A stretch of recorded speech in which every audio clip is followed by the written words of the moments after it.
Manage করতে হবে সেটা হচ্ছে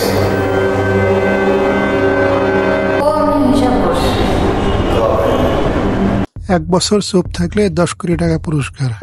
এমনই এক অদ্ভুত কনসেপ্টের গল্প নিয়ে নির্মিত web series the silence. Binge release হওয়া ক্রাইম থ্রিল মাস্টার ভিকি জায়েদের এক মাস্টারপিস দ্য সাইলেন্স। আজকের আয়োজন সাইলেন্স ওয়েব সিরিজের এক্সপ্লেনেশন। তো চলুন অদ্ভুত এক জগতে হারিয়ে যাই।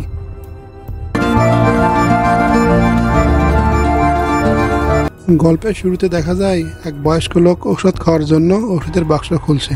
সে ওষুধের বাক্সে ছিল একটা সাপ, আর লোকটা ছিল অন্ধ। এ লোকটা হলো রুবির শ্বশুর। এক অদ্ভুত কারণে রুবি তার শ্বশুরকে সাপের কথা বলতে গিয়েও বলতে পারছে না। এর পরের দৃশ্যে 8 মাস পরের গল্প দেখানো হয়। অয়ন ও রুবির ছোট সংসার। তাদের জীবনের লক্ষ্য একটাই, অনেক টাকা উপার্জন করা।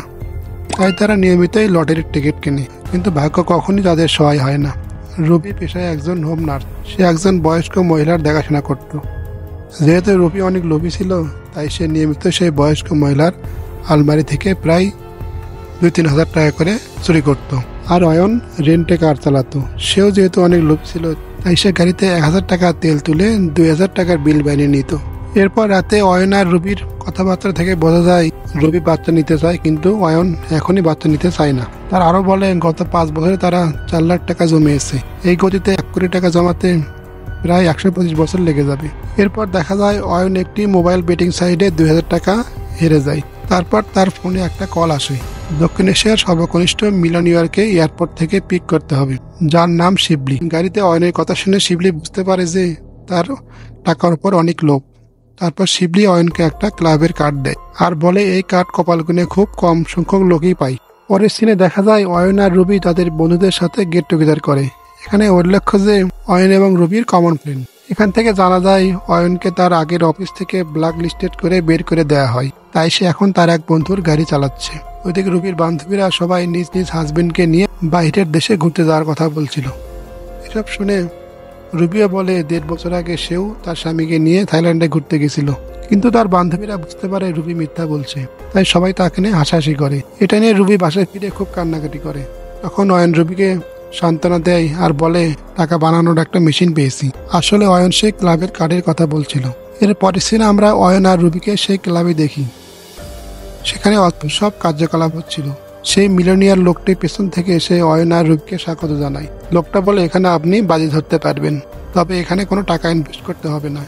ইনভেস্ট করতে হবে আপনার সোল মানে আত্মাকে, অর্থাৎ নিজেকেই ইনভেস্ট করতে হবে। ক্লাবটি একটু ঘুরে দেখে তারা ডিপ গেম নামে একটা খেলায় অংশগ্রহণ করে, যেখানে তাদের সাথে পরিচয় হয় জামান সাহেব এবং তার স্ত্রীর সাথে, যারা কিনা এই গেমের অংশগ্রহণ করছে।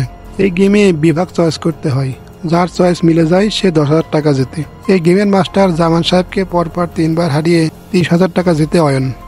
এর পরের সিনে দেখা যায় রুবি যে বাড়িতে কাজ করত সেই বাড়ির মালিক তথা বৃদ্ধার ছেলে বাড়িতে পুলিশ কল করেছে, কারণ প্রতিনিয়ত টাকা চুরির জন্য তার রুবির উপর সন্দেহ হয়।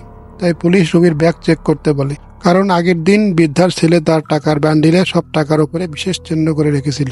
তাই রুবির চুরি সহজে ধরা পড়ে। শেষমেশ রুবি বৃদ্ধার কাছে কান্নাকাটি করে মাপ চেয়ে কোনো রকমের সেবারের মতো বেঁচে যায়। কিছুক্ষণ পর এক লোক পেটাতে পেটাতে অয়নকে বাসায় আনে, কারণ অয়ন সেই লোককে ব্ল্যাকমেল করে 10,000 টাকা নিয়েছিল। এর কিছুদিন পর অয়ন আর রুবি আবার সেই ক্লাবে যায়। এবার তারা জামান সাহেবের সাথে নতুন একটা গেমে অংশগ্রহণ করে। এই গেমের নিয়ম হলো দুজনকে 4টি করে কার্ড দেওয়া হবে। এই 4টি কার্ড থেকে প্রত্যেককে একটি করে কার্ড বাছাই করতে হবে এবং একে অন্যের কার্ড গেস করবে। যদি মিলে যায় তাহলে পাবে 25,000 টাকা। যে ভুল গেস করবে তার হাতে স্টেপলার পিন মারা হবে। স্টেপলিং করার সময় কোনো শব্দ করলে সে গেম থেকে ডিসকোয়ালিফাই হয়ে যাবে। প্রথমবার অয়ন হারে এবং দ্বিতীয়বার সে জিতে যায়। দ্বিতীয়বার জামান সাহেবের হাতে স্টেপলিং করার সময় তিনি শব্দ করায় তাকে ডিসকোয়ালিফাই করা হয়। এরপর জামান সাহেব এবং তার স্ত্রী অয়ন আর রুবিকে একটা গেম খেলার প্রস্তাব দেয়। গেমের নিয়ম হলো 1 বছর তাদের কথা বলা যাবে না, তাহলে তারা জিতে যাবে 10 কোটি টাকা। হারলে কোনো কিছু দিতে হবে না। কথাটা শুনে অয়ন আর রুবি প্রথমে বিশ্বাস না করলেও পরে শিবলি তাদের আশ্বস্ত করে। এরপর অয়ন আর রুবি অনেক চিন্তা করে এই গেম খেলতে রাজি হয়। তাদের দিয়ে 14টি শর্ত সম্বলিত একটা স্ট্যাম্প পেপারে স্বাক্ষর করানো হয়। এই শর্তগুলো ছিল এমন: 1 বছর কোনো কথা বলা যাবে না, কোনো ধরনের সোশ্যাল মিডিয়া ব্যবহার করা যাবে না, একে অপরের সাথে যোগাযোগ করতে সাইন ল্যাঙ্গুয়েজ অথবা নিজের রক্ত দিয়ে লেখা ব্যবহার করতে হবে। প্রত্যেকদিন 2 কেজি করে খাবার খেতে হবে, একসাথে 2 জন টয়লেট করতে পারবে না ইত্যাদি। কিন্তু তারা গেম শুরু করার আগে 1 মাস সময় চেয়ে নেয়। 1 মাস পর তারা গেমে অংশগ্রহণ করার জন্য জামান সাহেবের বাসায় আসে। বাসায় যেতেই তাদের গলায় একটা ব্যান্ড পরিয়ে দেওয়া হয়। এই ব্যান্ড শব্দ ডিটেক্ট করতে পারে, মানে তারা কোনো শব্দ করলে সেই ব্যান্ডের মাধ্যমে অ্যালার্ম বাজবে এবং জামান সাহেবের মোবাইলে মেসেজ চলে যাবে। এরপর তাদের একটা ঘরে নিয়ে যাওয়া হয়, যেখানে আগে জামান সাহেবও ছিলেন এবং 10 কোটি টাকা জিতেছিলেন। তারপর অয়ন এবং রুবি প্রত্যেকে 2 কেজি করে খাবার দেওয়া হয়। খাবার টেবিলে জামান সাহেব তাদের একটা গল্প শোনায়। তিনি বলেন, এই পৃথিবীতে যে মানুষ ইবলিশ শয়তানকে নিজের আত্মা বিক্রি করবে, তাকে ইবলিশ নানাভাবে সাহায্য করবে। তবে সারা জীবন ইবলিশের কথা শুনতে হবে। কিন্তু কেউ যদি ইবলিশকে ধোঁকা দেয়, তাহলে তার অবস্থা খুব ভয়াবহ হবে। জামান সাহেবের এই কথাটা মনে রাখবেন। এই কথাটা গুরুত্ব সিরিজের শেষে বুঝতে পারবেন। তো যাই হোক, রাতে রুবি একটা বাচ্চার কান্নার শব্দ শুনতে পায়। পরের দিন সকালে রুবি দেখে এই বাড়ির কাজের মেয়ে নকশা বাড়ির দেয়াল থেকে রক্তের দাগ পরিষ্কার করছে। এরপর খাবার টেবিলে একজন ক্ষুধার্ত গরিব মানুষকে চেয়ারের সাথে বেঁধে খাবার টেবিলে বসানো হয়, আর তাদের সামনে খেতে দেওয়া হয় অয়ন আর রুবিকে। শেষে বুঝতে পারবেন কেন এটা করা হয়।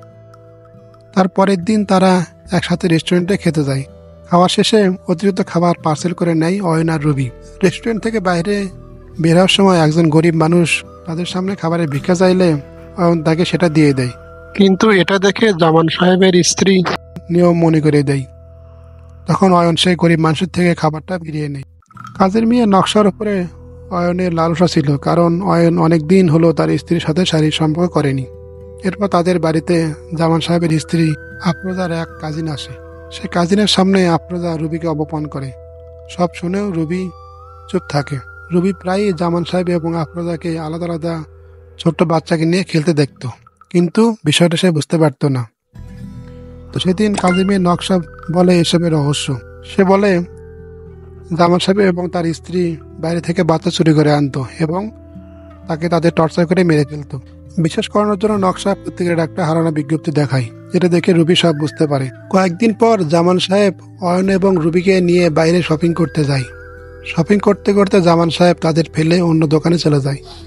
এরপর এক লোক এসে তাদের চোর বলে লোকজন জড়ো করে গণধোলাই দেয়। তারপরও কোনো শব্দ করেনি তারা। এটা আসলে ছিল জামান সাহেবের একটা প্ল্যান, যেন তারা কোনো শব্দ করে। এর পরের দিন গ্রাম থেকে অয়নের মায়ের ফোন আসে। অয়নের মা খুব কান্নাকাটি করছিল। তখন অয়ন জামান সাহেবকে ইশারায় বলে তাকে গ্রামের বাড়িতে নিয়ে যেতে। তখন জামান সাহেব বলে সে যদি মুখে বলে তাহলে সে গ্রামে নিয়ে যাবে। সেদিন রাতে অয়ন রুবির সাথে শারীরিক সম্পর্ক করতে চায়, কিন্তু রুবি রাজি হয় না, কারণ তাদের ঘরে সিসিটিভি ক্যামেরা লাগানো আছে। এটা নিয়ে অয়ন আর রুবির মধ্যে মনোমালিন্য হয়। যেহেতু জামান সাহেব তাদের দিয়ে কোনোভাবে কথা বলাতে পারছিল না, তাই তিনি তার বাসায় অয়ন আর রুবির বন্ধুদের দাওয়াত দেন। বন্ধুদের সামনে অয়ন আর রুবিকে জামান সাহেব অনেক অপমান করেন। তারপরও অয়ন আর রুবি কোনো কথা বলে না। রাতে নকশা অয়নকে তার ঘরে আসতে বলে, আর বলে তার ঘরে কোনো সিসি ক্যামেরা নেই। রাতে অয়ন নকশার কাছে গেলেও অনেক কষ্ট নিজেকে কন্ট্রোল করে এবং ড্রয়িং রুমে চলে আসে। তখন আফরোজা সেই ড্রয়িং রুমে বসেছিল। তিনি অয়নের মুখে একটা মাদক ফুদিয়ে ছুড়ে দেন, তাতে অয়ন অবচেতন হয়ে পড়ে। পরের দিন সকালে রুবি অয়নকে বেডে দেখতে পায় না।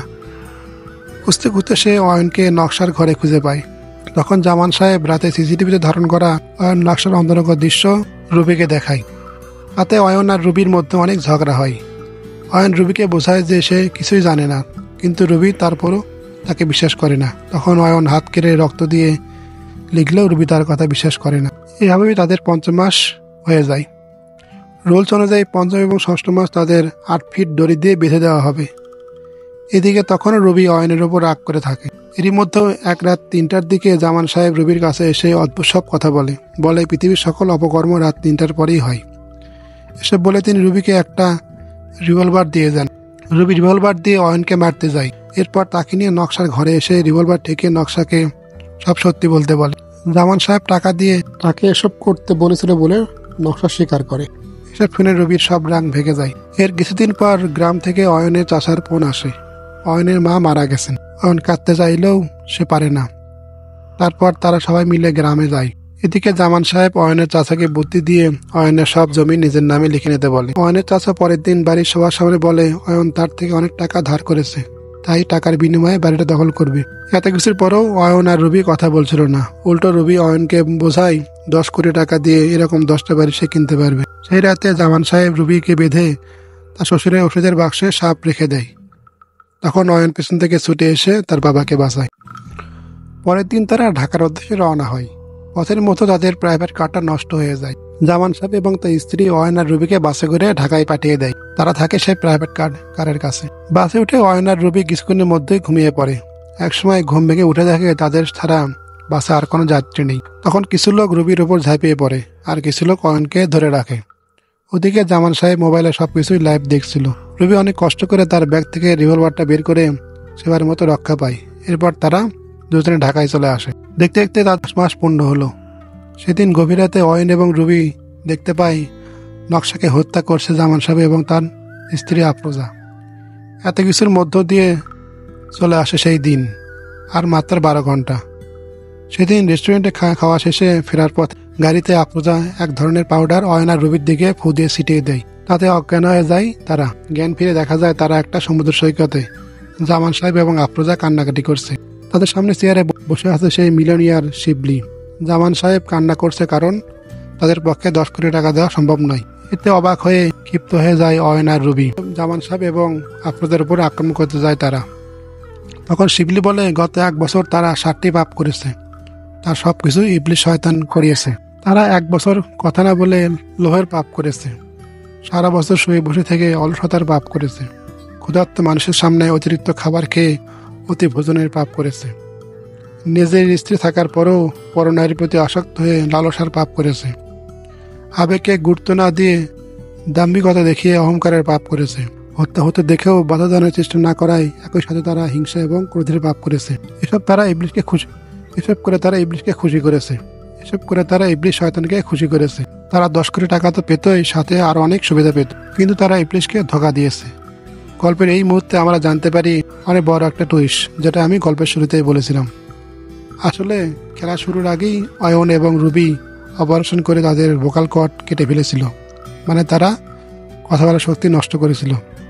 মানে তারা চাইলেও কথা বলতে পারত না। শিবলি বলে এই ধোকার কারণে সারা জীবন তাদের এর ফল ভোগ করতে হবে। এর পরের দৃশ্যে দেখা যায় রুবি প্রেগনেন্ট। রুবির গর্ভে ইবলিশ শয়তানের সন্তান। এই সিরিজটা মূলত ইবলিশ শয়তানের কথা বলা হয়েছে। ইবলিশ কিভাবে মানুষকে তার জালে আবদ্ধ করে এবং পাপ কাজ করায় সেই বিষয়ে এই সিরিজটাতে ধারণা দেওয়া হয়েছে। এই সিরিজের গল্পটা রাশিয়ান এক ছোট গল্প থেকে অনুপ্রাণিত। সিরিজটা পরিচালনা করেছে ভিকি জায়েদ, আর অভিনয় করেছে শ্যামল বাওলা, মেহজাবিন চৌধুরী, আজিজুল হাকিম, বিজুরি বরকতুল্লাহ সহ আরো অনেকে। সিরিজটা দেখা যাবে ওটিটি প্ল্যাটফর্ম বিঞ্জে। তো আজ এই পর্যন্তই। আপনি চাইলে দেখে নিতে পারেন অসাধারণ সুন্দর এই সিরিজটা। এতক্ষণ ধরে পাশে থাকার জন্য অনেক অনেক ধন্যবাদ।